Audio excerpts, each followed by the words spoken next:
I kind of wanted to.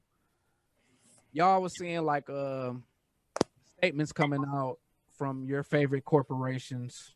I think PlayStation from your favorite corporation. Call of Duty put us on. Well, not y'all. Call of Duty could have kept that shit. Yo, now listen. But Y'all niggas. Y'all one of the niggas I gave the side eye. I Call of Duty. I'm like, man, we done been complaining. I personally have emailed and messaged niggas on Call of Duty about racism, my experience, and they never get a response back. So like, thanks. Thanks. Nah, I want to say Activision Blizzard actually, because like we talked about, I think Blitzchung when they was talking about the China protests and they suspended him and took all his earnings and shit, like for talking about the protests out in China and shit. So Activision and Blizzard, like y'all can suck a dick. Like it's clear pandering going on. But yeah, I think Nintendo came out with a statement. Xbox, PlayStation, IGN, GameSpot, damn near everybody. Like if we're talking about gaming, what do y'all feel about this? Like, what do y'all feel about these statements and shit? Because it is very important to know, like, if you're a white person watching this, that Black Lives Matter is not a new thing. Black Lives Matter has been around, even around, I think, Mike Brown was the first time I was really, really hip to it. Yeah. I'm not sure if it was prior to that, but the Mike Brown murder was when I was like, okay, see what they're doing. But it was a completely different reaction towards Black Lives Matter. That's when you were getting like the crowd of All Lives Matter, Blue Lives Looked Matter. like they came in 2013 officially. Okay. So officially. It was around so that's around because Mike Brown. Yep, Mike Brown. Yeah. Yep, Mike Brown. It was Trayvon. Lord. It was Trayvon first. It was Trayvon first, then Mike Brown. So that was the oh my God. That was the R.I.P. Trayvon Martin. R.I.P. Yeah, that was in 2011. That was when it was. That is insane that was that long ago. Yeah. But how do y'all feel about this shit, man? Because I feel like half of them staged. Hey, I got a haircut. Hey, I got a haircut, nigga. I just quarantine, baby. Wow. Post quarantine, we ready. Wow, good for you, man. Good for you. Gonna go back out. Good for you, man. We go. Hey, I'll be back. I'll be back. Oh man, I'll be back. I forgot to reveal that shit. As soon as somebody throw a bonfire somewhere I could stay far apart from people, that's when I'll get a haircut. Y'all niggas stop inviting me to these house parties and shit. I could tell you here, I'm not coming. Niggas that just been like, hey, no, I'm not coming to your house with all these people, bro. Like, I done probably got invited to like 5 events. I'm not coming to that shit. We for sure. Unless it's like an open backyard shit. I'm not. Fuck you. I'm not coming. So yeah, shout out to my barber. He pulled up. Won't be there. He pulled up. But yeah, how do y'all feel? It's staged. You said it's staged. I feel like half of them are so staged, bro, because they know that if they don't say nothing, then they're gonna get backlash and all that. Like Call of Duty, come on now. That's the most racist like community. I went on Warzone my first time and I got called a nigger first game. It ain't a Call of Duty game if you don't get called that. Like you breathe like a nigger. Like damn, that's a rite of passage on Call of Duty. You're gonna get called a nigger. I think that's the first game I got called nigger on. And then like Slapz said, you don't even get a response when you like follow all the racism complaints and all that. Yo, and don't let you say some shit. Don't let you say some shit back and then they report you. Then it's like, yo, what the fuck is going on? Like, I don't get it. I get fucking racially harassed fucking an entire fucking game. And then once I call you a bitch, I'm banned. I'm reporting you. I'm calling the cops. But yeah, That's who I think mainly stays. Call man. of Duty is the first game I got called nigga in. It might have been that or Yeah. like Gears of War or Halo. It's between Halo those for three. sure. I think it was. It might be I think it was Call COD. of My Duty. first was COD. I think it was Call of Duty. Yeah, that's wild though. That's wild that y'all did it. I get called nigga a lot, and I said this too on 2K. Like when you play white people, Oh yeah, Ooh. they be talking crazy. I've never played anybody online on oh 2K, my bro. lord, oh I ain't never hop in that bag. I just wish what do they get? What through? What type of high does that give them though? What's that really? Because they on the internet. Because they on the internet. you know I what heard a white person said it's like your first time hitting a crack pipe. Yeah, I was about to say, listen, you know what you know what it's the fact that I think white people in general have a hard time. They have a hard time being counterculture because they're like mainstream and shit, and that's their one way to be like counterculture, and that's the one thing that they can get on. Like, oh yeah, I can feel like I'm like I'm so bad. like, yeah, you know what I'm saying? Like, I think that's the closest thing that they have for them. Like that's like immediate danger. That's like essentially because say like if you fucking with somebody that can find your IP and they pull up on you and something happen. Oh yeah, they be booting which can happen, but say like how white people like to hunt like exotic animals and shit because of the thrill. Like I feel like they be doing that shit the same way. Like they like that. It gives them like just this like a Power. That's definitely a dip, bro. As much Call of Duty as I played, bro, I have not heard one black person be like, "You fucking cracker," like you know what I'm saying, or honky, like I ain't heard no shit like that. We don't even have cool names to call white people. Like that's much we really don't get. Saltines. Yeah, I just call them. Yeah, straight. If you did, I just call you saltines, and you get a fist to your face, bro. I remember, I remember like I always say like my first year at Michigan State, man, I probably beat up so many white people, bro. It's unbelievable. Just do the racism, bro. It's like I remember like getting into it with some white people at McDonald's. And they like called us like niggas and ran out the McDonald's, and like they was like running across a busy street, and like we caught them. We caught them in the street. It was me, one of my niggas named Nick at the time. He was from Flint, and it was one of his boys. We caught them, and like we lined these niggas up in the street like on some like baby boy shit, and just got the dropping these niggas. Nigga, just dropped them, bro, and went back in Mickey D's, bro. Like, bro, it was like, man, you. And then, like, at a certain point, I just realized like I had to stop getting angry and beating up white people for calling me that, because like I would be fighting all the time. It's just like at a certain point, it's just like you just gotta let it go, bro. Like they gonna do that, and just. I've still have yet to be called a nigger to my face. Like man, what? How? It hasn't happened. If you would have went to Michigan State, you would have been all kind of niggas. I swear to God, I be feeling like it would have been Miguito. No, I feel like it would have happened like if I was staying on campus at Oakland for like a longer amount of time, but I was only on campus like at Oakland for like a semester.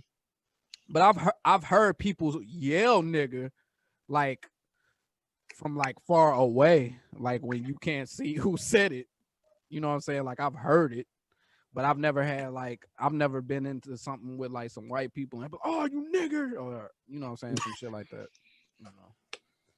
I can't say that should just show you. I mean, that just show you like, I mean, even with your story, Slap, niggas ran off. They knew like. That was the experience. That's what I'm saying. Like they probably still talk about that shit to this day. Yeah. To this day.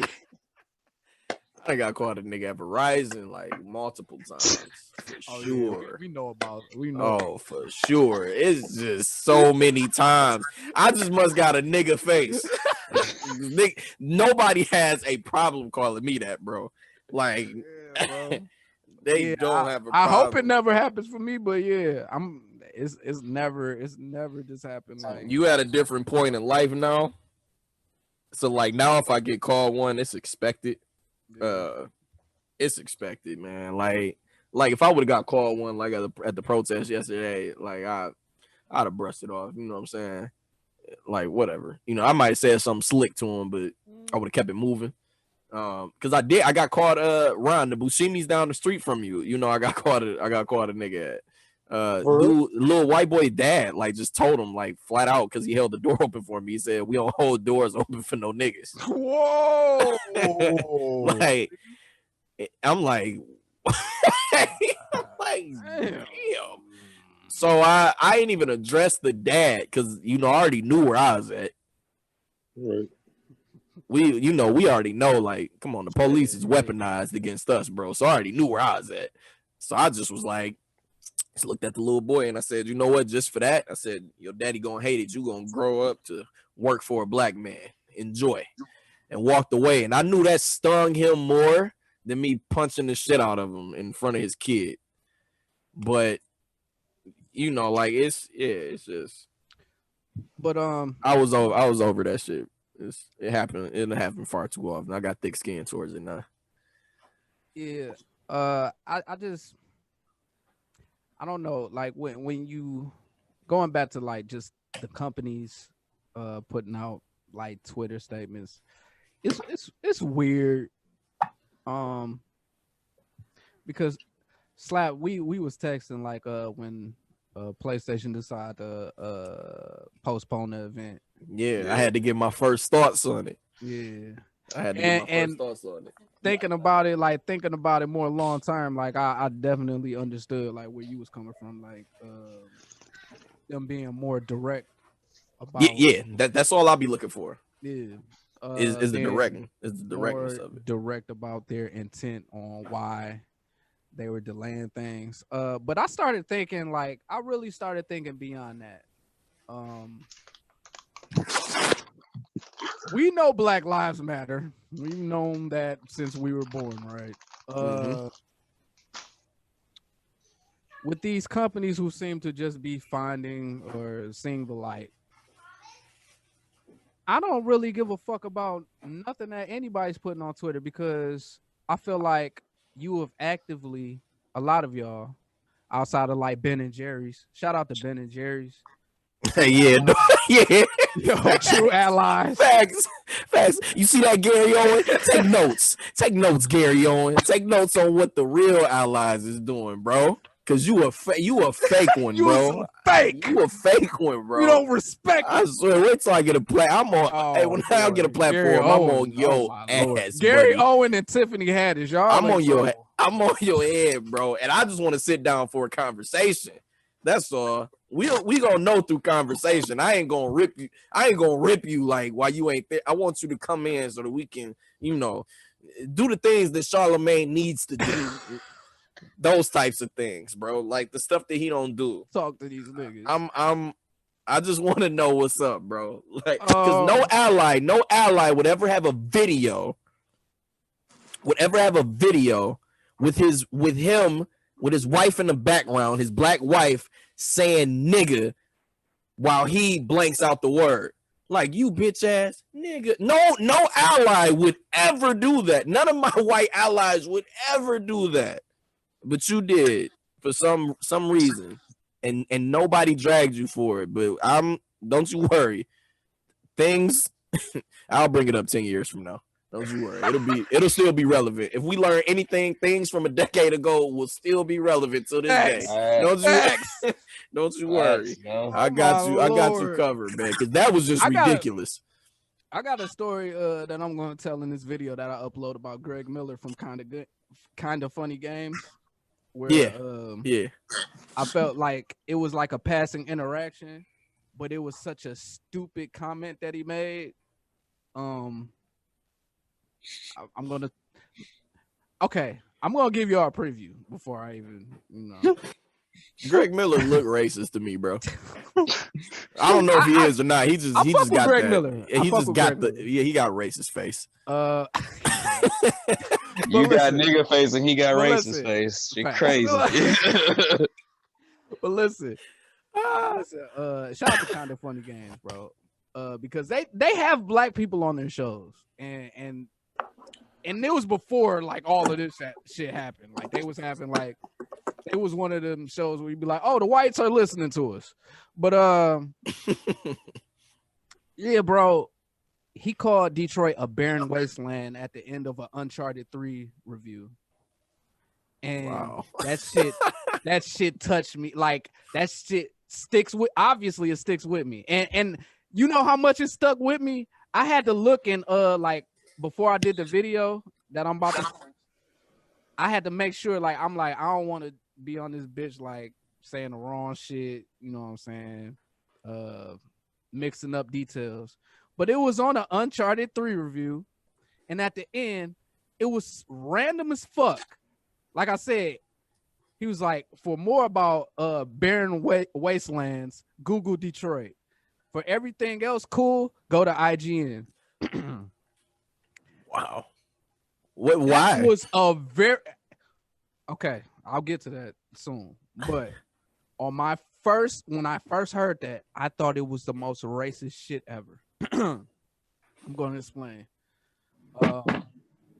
It has a lot to do with the riots in the 60s.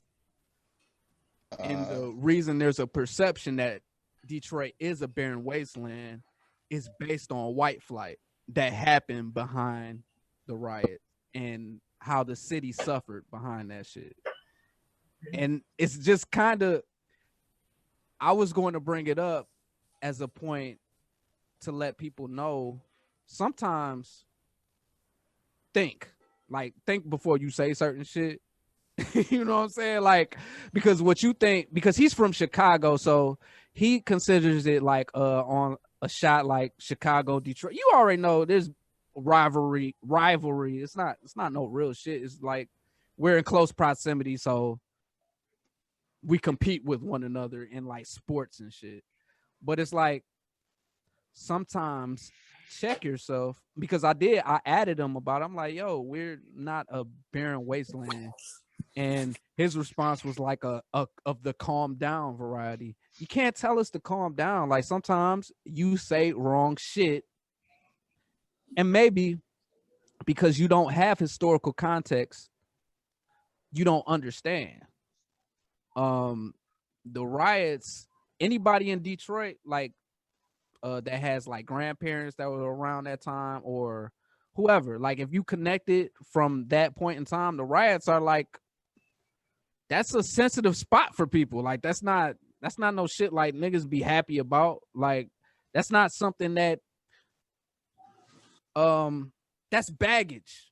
That is baggage. That is baggage that people carry on with them. Like even now, like there's a lot of irreparable damage that came from that. So when you're on such a large platform like a IGN, for you to say that, you know, I think it's kind of fucked up.